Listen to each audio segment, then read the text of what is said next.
Normal ಮನೆ ಬಿರಿಯಾನಿ ಇದ್ದಂಗೆ. ನಾನು ನನ್ನ ಫ್ರೆಂಡ್ ನಿಖಿಲ್ ಕರ್ಕೊಂಡು ಮೇಘನಾ ಫುಡ್ಸಿಗೆ ಬಂದೆ. ಅವನು ಕ್ರೌಡ್ ನೋಡಿ ಸೆಟ್ ಅಲ್ಲ ಮಗ, ನೀ ತಾನೇ ಕಾರಣ. ಹಿಂಗೆಲ್ಲ ಯಾಕೆ ಮಾಡ್ತೀವಿ? ಯಾರು ಮಗ? ಬಿರಿಯಾನಿ ಹೇಳಿ 15 ನಿಮಿಷ ಆದ್ರೂ ಬಂದಿಲ್ಲ ಅಂತ ಸೌತೆಕಾಯಿನ ತಿಂದು ಖಾಲಿ ಮಾಡ್ಬಿಟ್ಟಿದ್ವಿ. ಆಮೇಲೆ ಚಿಕನ್ ಲಾಲಿಪಾಪ್ ಬಂತು, ಅದನ್ನ ತಿಂತ ಬಿರಿಯಾನಿ ಕೊಡೋದೇ ಬೇಟರ್ ಅನ್ನ ಮರ್ತೋಗ್ಬಿಟ್ಟಿದ್ದ. ಆಮೇಲೆ ಹೇಳಿದ್ಮೇಲೆ ತಂದ್ಕೊಟ್ರು. ತಂದ್ಕೊಟ್ಟ ತಕ್ಷಣ ಏನೋ ಒಂಥರ ಖುಷಿ ಆಗ್ತಾ ಇತ್ತು. ನಮ್ಮ ಹುಡುಗ ಫುಲ್ ಮಸಾಲಾ ಮತ್ತೆ ರೈಸ್ ನ ಪರ್ಫೆಕ್ಟ್ ಆಗಿ ಮಿಕ್ಸ್ ಮಾಡ್ತಾ ಇದ್ದ. ಮಿಕ್ಸ್ ಮಾಡಿ ತಿಂದು ಟೇಸ್ಟ್ ಹೇಗಿತ್ತು ಅಂತ ಹೇಳ್ತಾ ನೋಡಿ. ನಾರ್ಮಲ್ ಮನೆ ಬಿರಿಯಾನಿ ಇದ್ದಂಗೆ.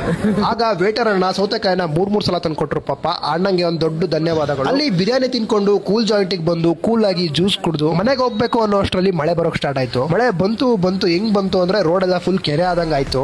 ಆಮೇಲೆ ಮಳೆ ಸ್ವಲ್ಪ ಕಮ್ಮಿ ಆಯ್ತು ಅಂತ ಟೀ ಕುಡಿಯೋಣ ಅಂತ ಟೀ ಕುಡಿಯಕ್ ಬಂದ್ವಿ.